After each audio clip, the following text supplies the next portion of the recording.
confiar em um Deus que faz milagres, que ouve nossa oração, que se faz presente aqui.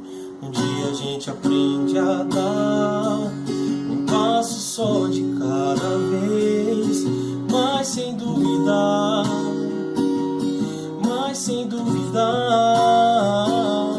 que Ele continua sendo bom, que Ele continua sendo Deus, que Ele continua sendo bom, que Ele continua sendo Deus.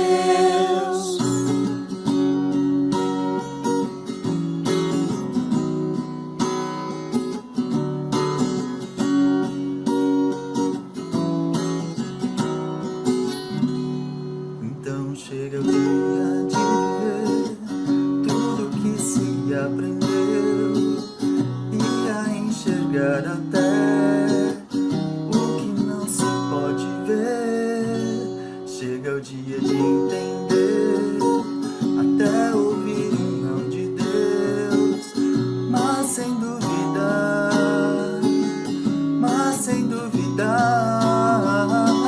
Que Ele continua sendo bom, que Ele continua sendo Deus, que Ele continua sendo bom, que Ele continua sendo Deus, que Ele continua sendo bom, que Ele continua sendo Deus, que Ele continua sendo bom, que Ele continua sendo Deus, que Ele continua sendo bom, que Ele continua sendo Deus, que Ele continua sendo bom, que Ele continua.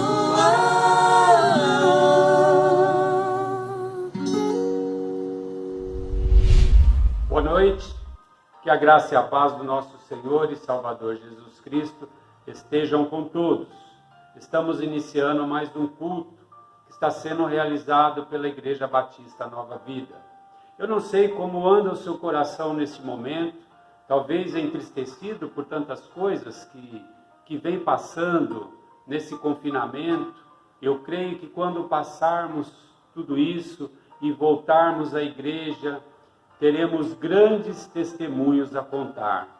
Eu gostaria de ler um salmo com vocês, é o salmo de número 126. Esse salmo ele vai refletir bem em nossas vidas aquilo que nós vamos fazer quando nós voltarmos à casa do Senhor. Se puder me acompanhar, leia comigo o salmo de número 126. Diz assim: quando o Senhor trouxe novamente restauração a Sião, nos sentimos como num sonho. Então se nos encheu de riso a boca e a nossa língua de alegres expressões de louvor.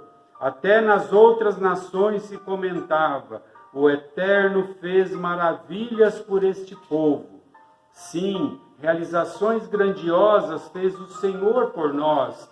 Por este motivo estamos felizes. Senhor, traze os nossos cativos de volta, assim como enches o leito dos ribeiros no deserto do Negueb. Os que em lágrimas semeiam, em júbilo ceifarão. Aquele que parte chorando, enquanto lança a semente, retornará, entoando cânticos de louvores e trazendo os seus feixes. Amém. Esse salmo ele nos mostra que, mesmo que quando nós estamos vivenciando momentos difíceis, ou momentos em que, em meio a tantas dificuldades, ainda nós levamos a palavra do Senhor. Em meio às dificuldades, o cristão ele não tem tempo ruim para ele. Todo cristão, ele deve semear sempre a palavra do Senhor, seja tempos bons, tempos difíceis. E é isso que nós temos feito sempre, mesmo em meio a essa pandemia, a essas dificuldades que nós estamos passando. Nós não paramos, nós demos sequência a semear a palavra do Senhor. Mas este salmo ele nos traz uma reflexão que o cristão, ele pode se alegrar, porque com certeza nós, quando passarmos esses momentos, esses dias difíceis, nós iremos contar quão grandes coisas fez o Senhor em nosso meio, e com os nossos lábios, sairão da nossa boca palavras de júbilo, palavras de agradecimento, palavras em que nós possamos dizer quão grandes coisas fez o Senhor no meio de nós. Eu tenho certeza que Deus tem operado grandes coisas na sua vida. Então, o motivo não para se entristecer.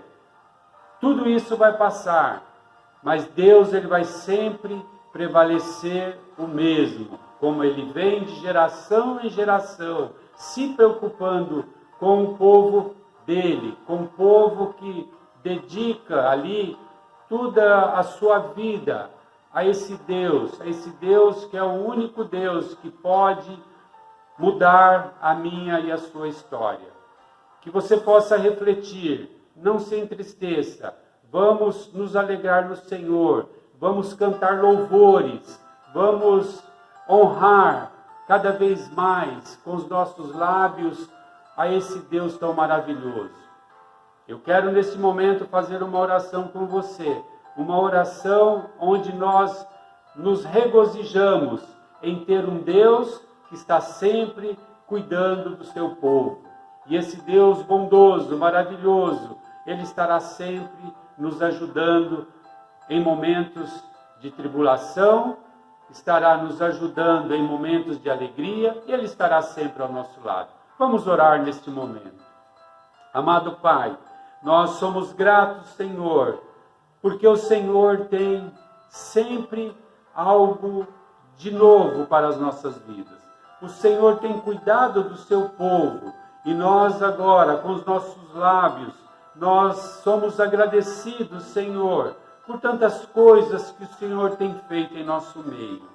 Pai, em nome de Jesus, que cada um, ó Deus, que tem se colocado diante de Ti, mesmo em meio a essas dificuldades, tem levado o Seu Evangelho, tem levado a Sua Palavra, Senhor, através das redes sociais, mesmo, ó Deus, aqueles que estão trabalhando, que podem continuar ali falando do Senhor, daquilo que o Senhor tem para cada um de nós, que é o direito de vida eterna, o direito da morada no céu. Pai, em nome de Jesus, que o Senhor continue abençoando estas vidas, ó Pai.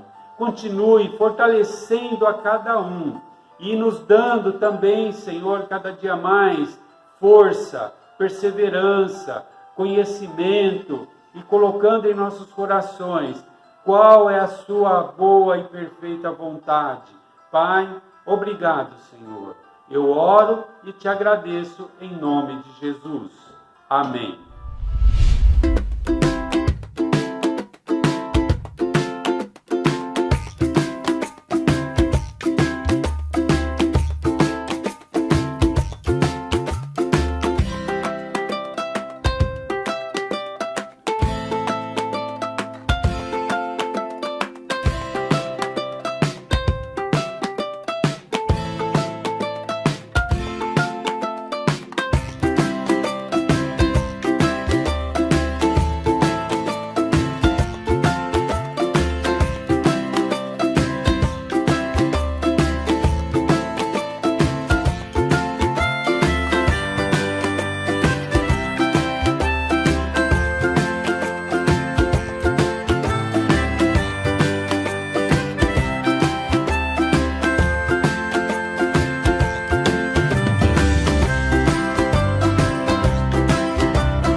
Deus abençoe a você que nos acompanha em mais um culto de louvor, adoração e gratidão a Deus por tudo que Ele tem feito, pelos livramentos, pela nossa família, pelas nossas vidas, pela igreja, pelo povo de Deus.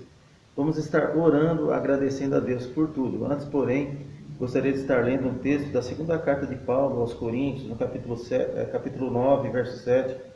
Diz assim: cada um contribua segundo tiver proposto no seu coração, não com tristeza ou por necessidade, porque Deus ama ao que dá com alegria. E no verso 10 ele diz assim: ora, aquele que dá semente ao que semeia e pão para alimento também suprirá e aumentará a vossa sementeira e multiplicará os frutos da vossa justiça. É o que tem acontecido aqui nesse ministério, Igreja Batista Nova Vida. Eu tenho certeza que muitas pessoas têm sido abençoadas através dessa igreja e desse serviço do Senhor. Tem um pequeno relatório aqui sobre os cobertores que têm sido já distribuídos. São 120 cobertores que foram distribuídos pelo Nenex lá em São Paulo. As comunidades carentes, a meta é 500 cobertores. Tem muitos necessitados pelo frio desse ano, que o inverno está chegando.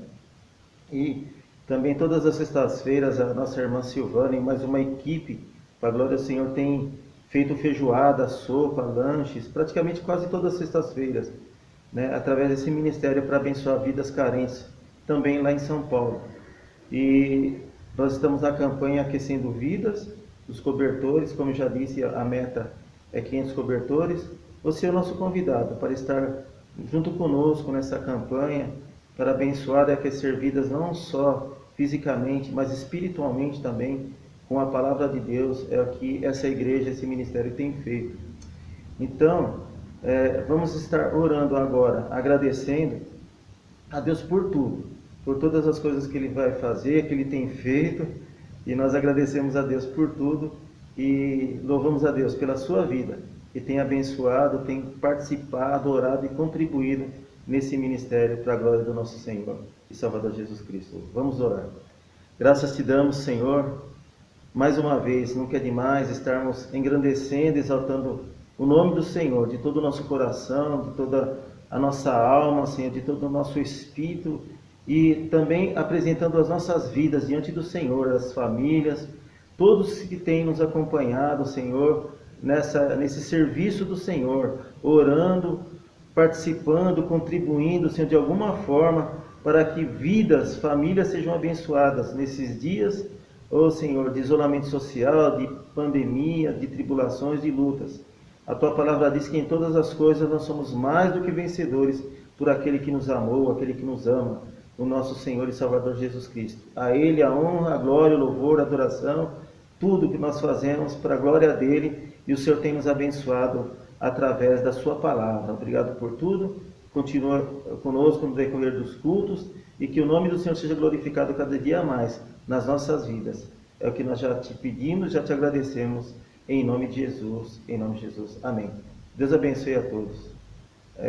Com mais um dia, com mais uma semana e com mais um mês na glória do Senhor, na presença do Senhor. Obrigado por todos, por tudo, em nome de Jesus. Amém.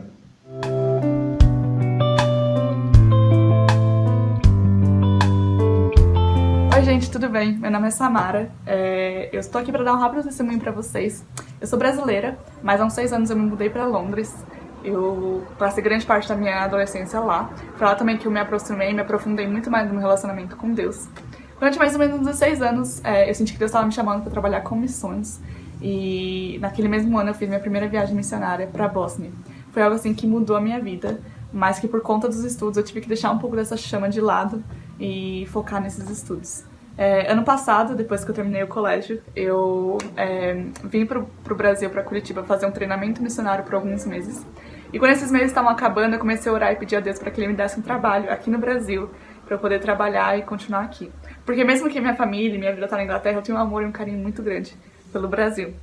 Só que muitas vezes, como nossos planos não são os mesmos de Deus, e graças a Deus por isso, eu acabei retornando para a Inglaterra, um pouco abalada, um pouco chateada, mas confiando que Deus sabia que era o melhor. Eu voltei para minha cidade, que é uma cidade bem pequenininha, fora de Londres, no interior, e eu comecei a frequentar uma igreja nova. Fazia 1 ou 2 meses que eu estava naquela igreja, e aí eu estava num culto, numa terça-feira, um culto de oração, e E depois, tinha poucas pessoas naquele dia. E no final do culto, no final da programação, uma senhora veio falar comigo, se apresentar e tal, e a gente começou a conversar. E ela perguntou de onde eu era falei que eu era brasileira. E ela tomou um susto, assim, ela ficou surpresa. E o que era bem comum, porque onde a gente mora, a gente é um dos poucos imigrantes que existe naquela região. Mas um pouco depois quem tomou um susto fui eu, por causa que ela falou que ela era presidente de uma organização missionária que trabalhava na Inglaterra, ajudando e enviando pessoas para trabalhar em comunidades no Brasil, mais especificamente em Belo Horizonte. Bom, resumindo, eu estou no Brasil hoje e, graças a Deus, foi através daquela organização, daquela igreja e principalmente de eu ter retornado para a Inglaterra naquele tempo que hoje eu posso estar aqui, porque aquela organização me abraçou. O que eu quero dizer e talvez encorajar com isso é que muitas vezes a gente não sabe o que Deus está fazendo. Eu fiquei muito, muito chateada quando eu tive que voltar. A gente começa até a questionar e perguntar por que Deus está levando a gente naquele caminho que muitas vezes nem parece o caminho que muitas vezes Ele colocou no nosso coração, sabe? Parece que Ele está levando a gente para um caminho que não faz sentido. Mas quero dizer para você confiar. A gente não tem noção, Deus é fiel e Deus está no controle.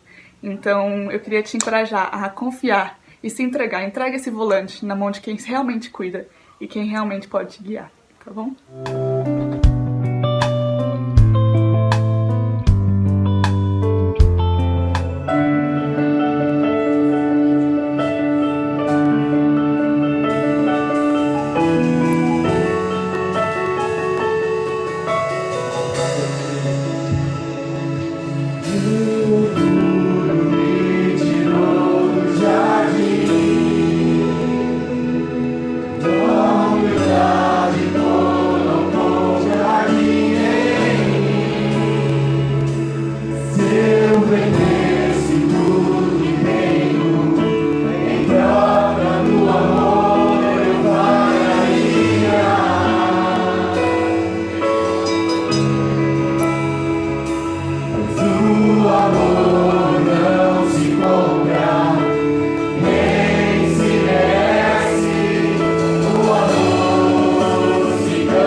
Boa noite, meus queridos amigos, minhas queridas amigas. Espero que vocês estejam bem. Hoje eu vou trazer uma palavra para vocês, nesses últimos dias de pandemia, se Deus quiser, de isolamento pelo menos.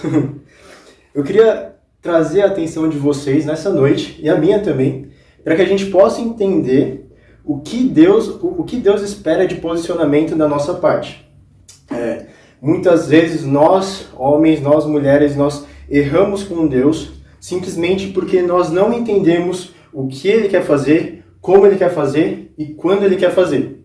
Isso é essencial para a nossa vida como cristãos. A gente precisa entender o tempo inteiro o que Deus quer fazer, como Ele quer fazer, a forma que Ele quer nos usar e o tempo que a gente quer fazer, que Ele quer fazer. Nessa noite eu queria trazer a atenção de vocês para uma coisa que tem queimado no meu coração durante toda essa quarentena, durante todo esse período de isolamento, que é construir algo verdadeiro. Construir um altar, um coração verdadeiro, um coração que chame a presença de Deus.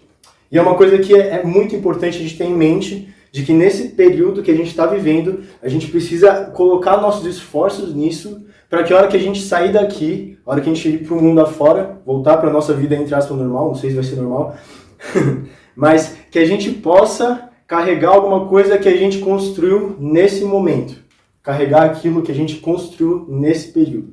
Então eu queria contar uma história para vocês, ler uma história com vocês, que se encontra em 1 Reis 18, capítulo 18, versículo 30.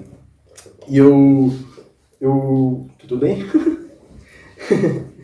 1 Reis, capítulo 18, versículo 30. O que eu queria, antes de começar a ler, é só dar uma contextualizada porque o texto é muito grande. Então, o que estava acontecendo nesse momento? O povo de Deus tinha se corrompido e tinha fugido dos caminhos de Deus e tinha começado a adorar um tal de Baal. E os profetas de Deus começaram a ser dispersos, começaram a ser mortos, enfim, só sobrou Elias, só um profeta.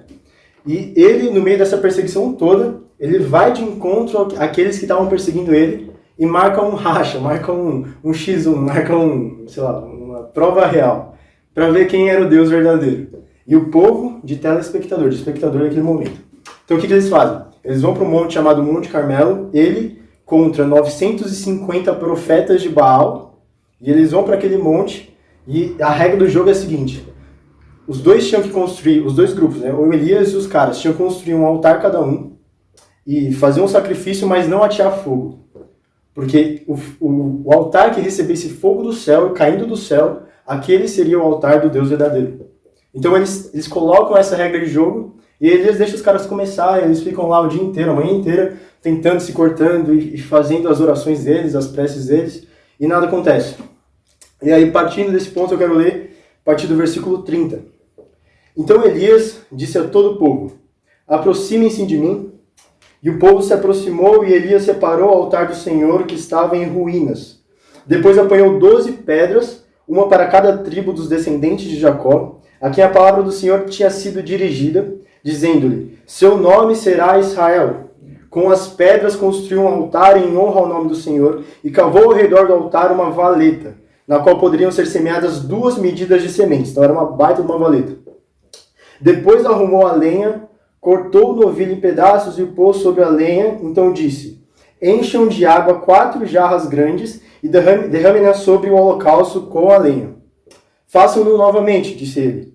E façam pela 3ª vez. Então o cara encharcou tudo. Ordenou e o fizeram pela 3ª vez. A água escorria do altar, chegando a encher as valetas. Eu vou parar por aqui, que eu vou continuar depois na próxima parte, mas eu queria orar rapidinho.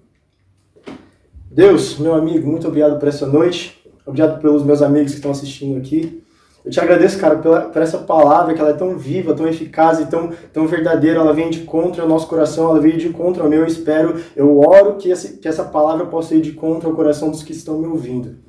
Jesus, obrigado porque o Senhor é o cara, o Senhor vive hoje, sempre, eternamente. O Senhor faz uma obra completa em nós, que a gente possa entender isso e construir nosso altar, nossa vida aos teus pés todos os dias. Essa é a nossa oração, em nome de Jesus. Amém. Eu queria chamar a atenção de vocês aqui nesse momento para 3 pontos principais, mas eu acho muito interessante o contexto. Como que Deus usa momentos caóticos para levantar aqueles a quem ele o chama. Ou seja, eu fiz uma frase bonitinha para isso. Deus usa os piores contextos para levantar os melhores homens e mulheres de Deus. Nesse momento aqui que eles estavam vivendo, o contexto era totalmente caótico e Elias ele teve aquela visitação do Espírito Santo dentro dele para que ele confrontasse aqueles que o perseguiam e tivesse a ousadia de propor esse desafio. Nesses momentos de mais caos é que Deus gosta de provar nossa fé e de nos usar. Então que tenhamos sempre isso em mente, que a gente possa sempre estar abertos nos momentos difíceis, por exemplo agora, a essas situações em que Deus gosta de nos usar para que a glória dele seja manifesta. Então, primeiro ponto disso tudo que eu quero falar sobre construir algo verdadeiro com Deus. Primeira coisa está no versículo 30. Então, ele pediu para o povo se aproximar e ele reparou o altar do Senhor que estava em ruínas. Um dos direcionamentos de Deus para esse período é que a gente possa reparar o nosso altar que está em ruínas. E nosso altar ele pode ser entendido de duas formas, duas vertentes. A primeira delas, a gente pode olhar para o altar como se fosse algo individual, o nosso coração, como se fosse um altar que está relacionado com a nossa existência, e que a gente possa, nesses tempos, reparar o nosso coração à medida de Cristo. Que a gente possa entender que na nossa mente a gente precisa todos os dias matar o nosso homem interior e construir dentro de nós o caráter aprovado por Cristo. É muito interessante como durante vários momentos da Bíblia, Deus trata da reconstrução do homem. E uma delas, que é minha favorita, é quando ele leva Jeremias à casa do oleiro, um cara que construía vasos, né, que ele fazia vasos, e ele fala para Jeremias, olha o que ele está fazendo. E Jeremias começa a observar, e o oleiro, o que ele fazia? Ele destruía um vaso que estava torto, ele desmontava todo ele, e ele reconstruía aquele vaso de acordo com a vontade. Deus vira para Jeremias e fala, cara, como eu queria fazer isso com Israel. Como eu queria fazer isso com o meu povo. E nesses momentos em que a gente está dentro de casa, que a gente parou de ir para a igreja de domingo, que a gente parou de encontrar nossos irmãos de domingo na igreja, que a gente parou de ir no culto de manhã e de noite, nesses momentos em que a gente está em casa sozinhos, ou com a nossa família, mas com tempo sozinhos, que a gente possa, junto com Deus, se dispor do nosso coração nas mãos de Deus, nas mãos do bom oleiro, para que ele possa desfazer a gente por completo, tudo aquilo que nos afasta dele, nos construir de volta, de uma forma que ele se agrade, de uma forma que esteja de acordo com a vontade dele. Essa é a primeira visão disso tudo. A segunda é, a gente precisa olhar para esse altar como um altar familiar, como a nossa família. Então a gente precisa reconstruir os nossos laços familiares nesses momentos. Eu acho muito interessante também Jó, quando a Bíblia fala que todos os dias, não, mas periodicamente, ele levantava, ele ia até o altar e ele sacrificava, ele colocava sacrifícios ali para pedir perdão pelos pecados dos seus filhos. O altar é algo familiar também. Então a gente precisa ter na nossa mente que esse período de reconstrução do altar não é somente de reconstrução individual, mas de reconstrução familiar. Que a gente possa entender que Deus, ele também, na verdade, principalmente, ele tem a família como seu primeiro ministério, como seu principal ministério, como sua principal vontade, é a construção de uma família segundo o coração de Deus, uma família que mostre para o mundo quem Deus é. Eu sinto muito forte nesse momento de orar por isso. A gente está vivendo tempos em que a gente se vê, ou escuta por aí, que as brigas, as contendas têm aumentado dentro de casa, mas na verdade elas não têm se aumentado, elas têm se revelado. Porque até então a gente se escondia atrás dos afazeres, atrás da rotina, mas agora a gente tem tempo de ficar um perto do outro e a gente não tem o que fazer, não tem como escapar dos conflitos. Então, agora os conflitos estão aparecendo, eu queria orar por isso, queria orar especificamente por um casal que está me assistindo agora, que vai me assistir amanhã, não sei, mas que tem brigado todas as semanas dessa quarentena tem tido brigas e brigas e brigas, eu queria orar por isso. Peço que você feche seus olhos onde você está, abra suas mãos, clame pela presença do Espírito Santo. Espírito Santo, a gente sabe que o Senhor vive em nós, e a gente sabe da tua obra, eu te peço, Espírito Santo, a gente sabe que a família é um plano de Deus, a família está no coração de Deus, porque Deus é família e Ele quer que nós sejamos também. Eu te peço, Espírito Santo, que o Senhor possa ministrar nos corações das pessoas que estão me ouvindo a restauração completa dos lares, que filhos possam se reacertar com os pais, que pais possam se reacertar com filhos, que casais possam se reacertar, e que tudo isso seja para a tua honra e glória, no nome de Jesus. Amém. E o texto continua. Caramba. Segundo ponto, a consagração do altar que Elias fez. Está no versículo, vou ler a partir do 31.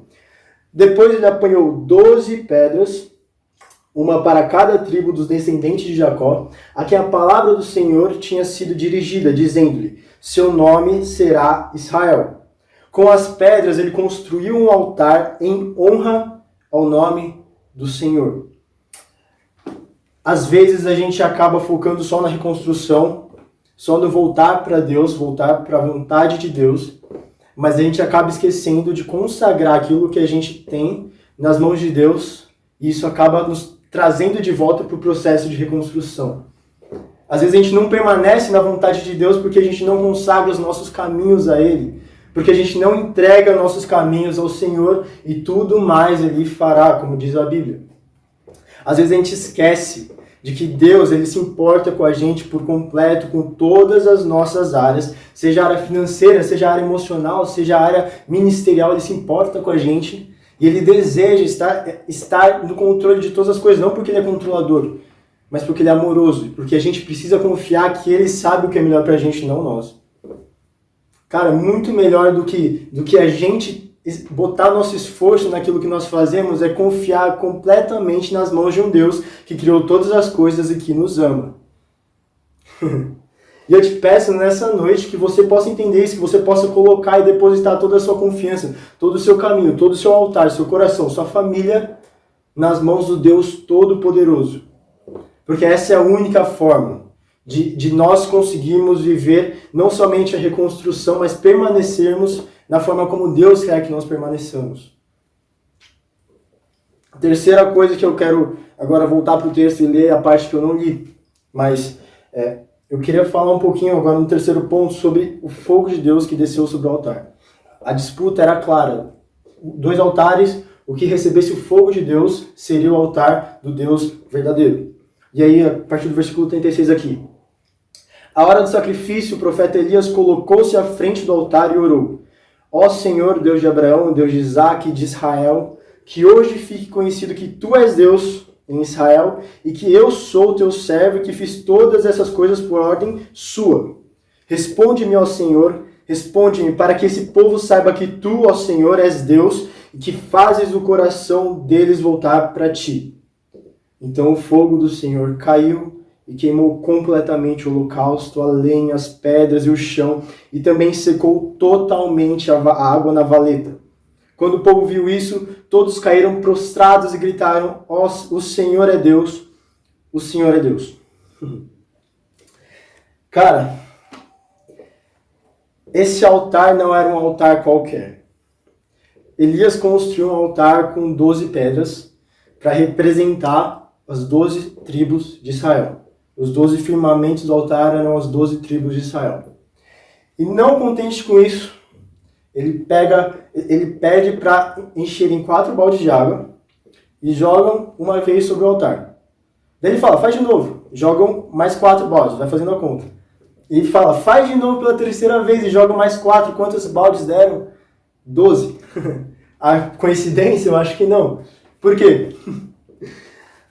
A simbologia disso tudo aqui é muito interessante, porque 12 tribos, para cada tribo, para cada pedaço do povo de Deus, existia um balde. Para cada pedaço do povo de Deus existia uma pequena imperfeição. Às vezes nós nos preocupamos muito com a nossa imperfeição, mas é muito interessante como a graça de Deus se manifesta, inclusive, nesse texto. Como a graça de Deus se manifesta na hora que Elias clama pelo fogo, o fogo vem e ele não somente vem, mas ele consome tudo, inclusive a água.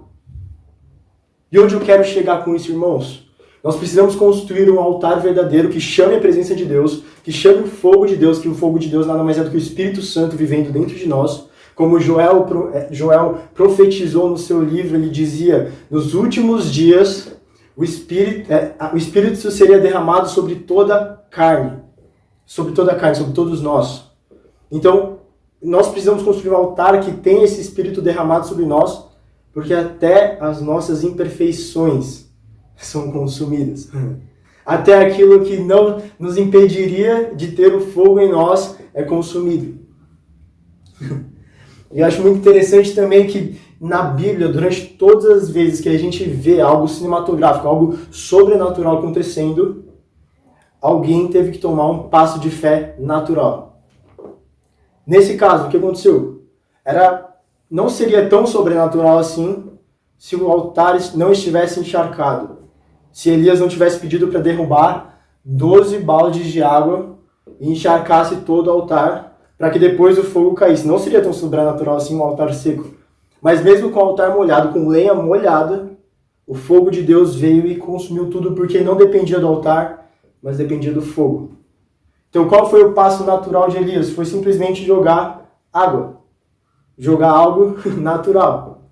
Para que o sobrenatural se manifestasse. Na nossa vida, isso não é diferente. Em vários momentos, Deus quer que a gente viva o sobrenatural, e nós também queremos viver o sobrenatural, mas nós não tomamos o passo natural para chegar nisso. Da mesma forma, por exemplo, Pedro, quando ele pisou fora do barco, quando ele pôs o primeiro pé dele fora do barco, ele, naquela passagem que Jesus chama ele para andar sobre as águas, se ele não tivesse tomado o passo natural de pisar fora do barco, sobre as águas, sobre o mar revolto, ele não teria vivido o sobrenatural que é andar sobre as águas. Irmãos, o que eu quero convocar vocês nessa noite é a construir um altar verdadeiro, e não somente construir algo verdadeiro, mas tomar um passo de fé, fazer o natural para que a gente possa viver o sobrenatural de Deus e o fogo de Deus caindo sobre nós. Eu queria orar sobre isso nesse momento. Eu peço que você feche seus olhos, abra suas mãos. Se você nunca sentiu a presença do Espírito Santo como um fogo que te consome por dentro, como um fogo que de dentro para fora ele queima, eu peço que você feche seus olhos nesse momento e clame por isso. Se você nunca viveu isso, se você nunca sentiu o Espírito Santo vivendo dentro de você, eu peço que você feche os seus olhos e se concentre nas palavras que eu vou dizer e fique clamando pelo Espírito Santo, porque eu tenho certeza que ele vai te visitar nessa noite, nesse momento. Não porque eu estou falando, não porque eu estou pregando, mas porque é a vontade de Deus e a promessa de Deus que o Espírito seria derramado sobre toda a carne. Deus, contempla essas mãos abertas, esses corações abertos, contempla essas pessoas que estão ouvindo isso. Deus, por favor, cara, eu te peço que o teu Espírito seja derramado sobre essas pessoas, que elas possam conhecer o teu amor, que elas possam sentir o teu calor e o teu fogo queimando dentro delas e sobre elas, Deus. Eu te peço nesse momento, eu declaro sobre a vida das pessoas que estão me escutando a paz que excede a todo entendimento e o discernimento vindo diretamente do Espírito Santo, para que a gente possa entender e compreender o que o Senhor quer fazer e como o Senhor quer que a gente construa a nossa vida em Ti. Como o Senhor quer que a gente construa o nosso altar em Ti. Essa é a minha oração específica nesse momento, Jesus, em Teu nome que eu oro. Amém. Então, amados, o que a gente precisa entender disso tudo? Construir algo verdadeiro é melhor do que tentar destruir o falso. Elias não pegou um pedaço de pau e começou a dar paulada no altar falso. Não, ele simplesmente desprendeu o tempo construindo o verdadeiro.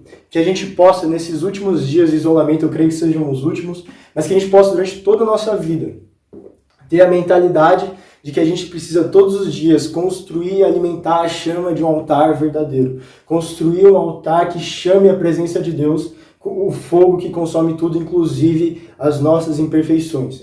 E que o Espírito Santo possa completar essa obra, completar essa mensagem, completar tudo que eu disse aqui nessa noite, no coração de cada um de vocês. Essa é a minha oração, no nome de Jesus.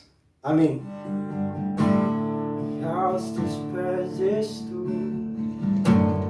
Pra render tudo que sou a Ti, tudo que tiver.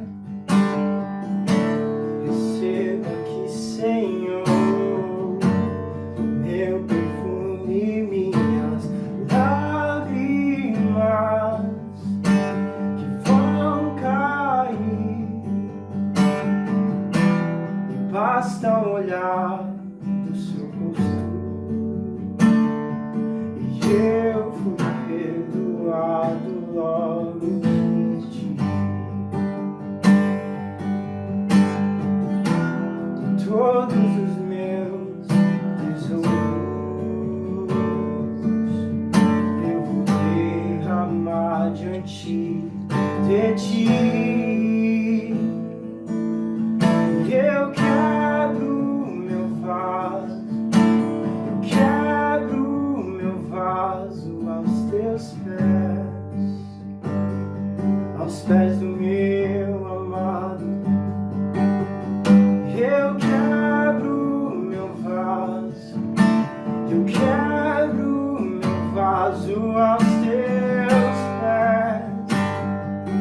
pés do meu amado.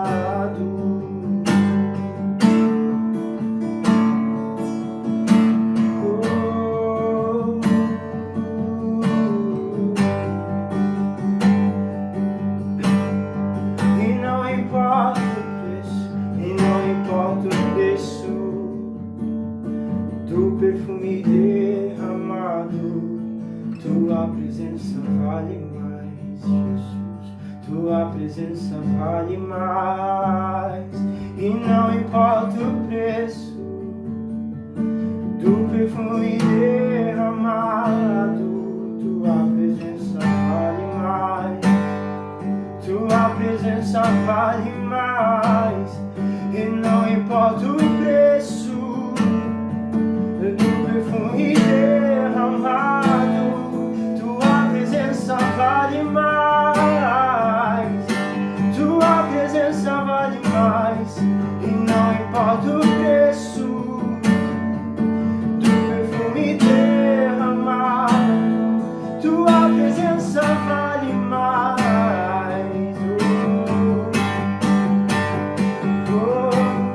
Eu quebro meu vaso, eu quebro meu vaso aos teus pés, os pés do meu amado. Eu quebro meu vaso, eu quebro meu vaso aos teus pés. O meu vaso é minha vida, o meu vaso é o meu melhor, ele é todo seu.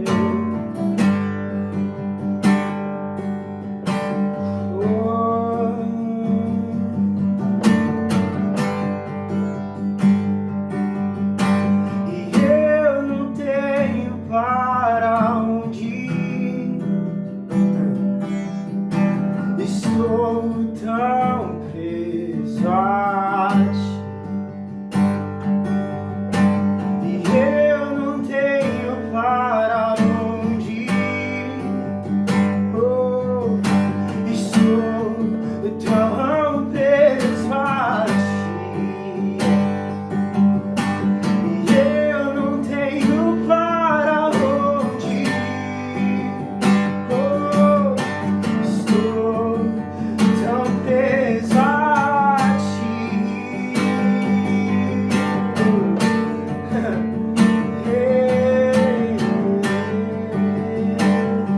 Pois tua bondade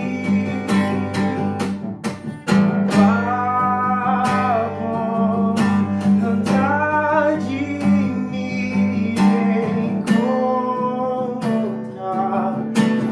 não me deixa ir. Eu sou tão preso a ti, e tua misericórdia, tua misericórdia me persegue a cada dia. Eu estou tão preso, eu estou tão preso a ti. Eu estou prisão com amor. Eu sei que eu sou livre.